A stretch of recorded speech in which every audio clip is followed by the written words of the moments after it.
Here today, I have a 2009 Scion TC passenger side mirror. I'm replacing it because my old one got torn off by a ladder at work. All I'm using here to take it off is a 10mm socket.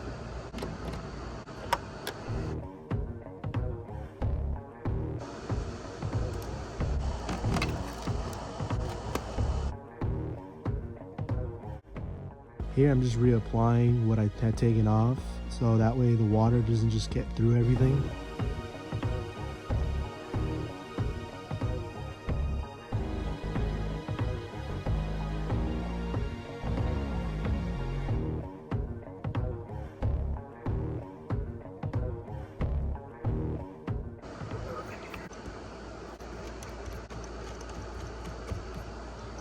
Let's click on.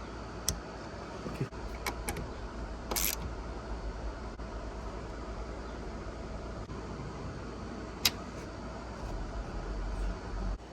When you go to put everything back together, make sure that everything clips and that you get it pretty tight. That way you avoid problems.